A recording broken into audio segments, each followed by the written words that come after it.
এখন এই মুহূর্তে একটা বিশেষ কারণে ভিডিওতে এলাম। একটা সন্দেহ আমাদের মধ্যে হচ্ছে যে আগের সরকার যা করেছে এই সরকার যা করছে সেখানে সেখানে পার্থক্যটা কি থাকলো। আমি আজ কেন বললাম ভিডিওটা স্কিপ করো না, সবটা দেখো, প্রত্যেক বুঝতে পারবে। তোমরা জানো যে সিবিআইয়ের যে কপি থেকে যেগুলো পাওয়া গিয়েছে সেগুলো স্কুল সার্ভিস কমিশন গতকাল রাতে ওয়েবসাইটে আপলোড করেছে। এটা প্রত্যেকে জেনেছি, আমি এ নিয়ে অলরেডি ভিডিও তোমাদের দিয়েছি। এখন যে বিষয়টা আমাদের প্রত্যেককে মাথায় ঘুরছে যে ওএমআর কপি তো পাবলিশ করলো, তাহলে সেখানে সবার জন্য এটা ওপেন করা হলো না কেন? যেটা করেছে কমিশন কি করেছে যে সেখানে শুধুমাত্র নিজের ওএমআর কপি দেখতে পাচ্ছ, নাম, roll number, date of birth এ করে, তাহলে সেখানে সবার ওএমআর কপি কেন দেখতে পাওয়া যাবে না? এই ট্রান্সপারেন্সিটা কেন হলো না? আমি এ নিয়ে তোমাদের কয়েকটা কথা বলবো, কেন হয়নি আমি কারণটাও বলছি, আর আদৌ হবে কিনা আমি তোমাদের সে নিয়েও বলছি। ভিডিওটা স্কিপ করে না, সবটা দেখো। তার আগে বলে রাখি, group C group D 2016 third RLST তোমরা কিন্তু তৈরি থাকো। তোমাদেরও আগামীতে ওএমআর 2016 থার্ড RLST ওএমআর আসছে, ওএমআর পাবলিশ হচ্ছে, ওএমআর জনসমক্ষে আসছে, দুশ্চিন্তা করো না। এই কিন্তু সরকার কথা দিয়েছিল, কথা রাখছে এখন অবধি, যা দেখছি। এবারে ফিরে আসি যে তাহলে ওএমআরটা সবার জন্য কেন পাবলিশ করা হলো না? সাপোজ মনে করো এ ব্যক্তি, আমি জানি আমার বাড়ির কাছে বাড়ি, এ ব্যক্তি অমুক সাবজেক্টে সে টাকা দিয়ে চাকরি পেয়েছে,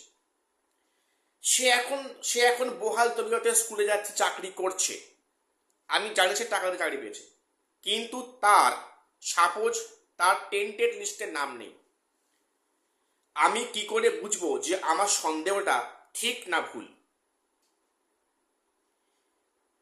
এটা ছিল কি যে এই ওএমআরটা সবার জন্য পাবলিশ করা হবে, সবার যাতে ওএমআর সবাই ইন্ডিভিজুয়ালি দেখতে পারে, প্রত্যেককে যেন প্রত্যেকের ওএমআর কপি দেখতে পারে। এটা পিডিএফ আকারে সবার জন্য ওপেন করে দেওয়া উচিত ছিল। এইবারে এই যে ওএমআরটা পাবলিশ করেছে সেখানে অনেকে ধোঁয়াশা আছে যে এটা আদৌ কাদের। পরিষ্কার বলি, সিবিআই যে কপি দিয়েছিল তারই সেটা কিন্তু আপলোড করা হয়েছে, অর্থাৎ সিবিআই এর কপিটা কিন্তু ওয়েবসাইটে দেওয়া হয়েছে। এখন যে প্রশ্নটা আমরা রাখছি, এই ভিডিওটা প্রত্যেকে শেয়ার করে দাও যাতে করে সর্বোচ্চ ব্যক্তির কানে পৌঁছায় যে এইটা কেন হবে না, এই আওয়াজটা উঠুক যে ওএমআরটা সবার জন্য পাবলিশ করা কেন হবে না।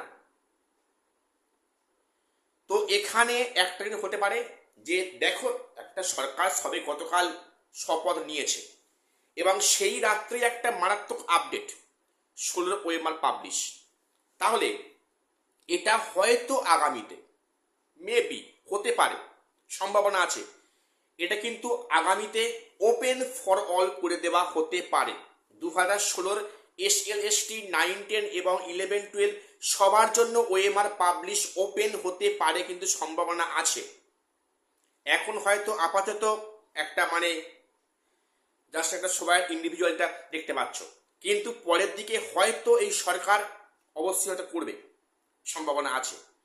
আগামী কয়েকদিন পরে হয়তো সেখানে এই যে পিডিএফ কিন্তু ওপেন ফর অল করে দেওয়া হবে, তখন সবাই দেখতে পাবে। আর যদি না করে তাহলে তো এখানে ট্রান্সপারেন্সি বজায় থাকলো না। এটা শুনে রাখো, এই ভিডিওটা শেয়ার করে প্রত্যেককে, যাতে করে এই আওয়াজটা সর্বোচ্চ ব্যক্তির কানে পৌঁছায় যে ওএমআরটা সবার জন্য পাবলিশ করা হোক। তো যাই হোক, আর গ্রুপ সি গ্রুপ ডি অবশ্যই আপডেট আগামীতে আসবে এবং ওএমআর পাবলিশ হবে, কতটা মিলিয়ে নিও। এই সরকার নিয়োগ করতে চাইছে, নিয়োগ করবে, ট্রান্সপারেন্সি বজায় থাকবে। তো এটুকুই আপডেট দেওয়ার ছিল। চ্যানেলটা সাবস্ক্রাইব করে রাখবে এসএসসি, পিএসসি এবং গ্রুপ সি গ্রুপ ডি গুরুত্বপূর্ণ আপডেট পাওয়ার জন্য। আর শেষ করলাম, দেখা হচ্ছে পরের ভিডিওতে।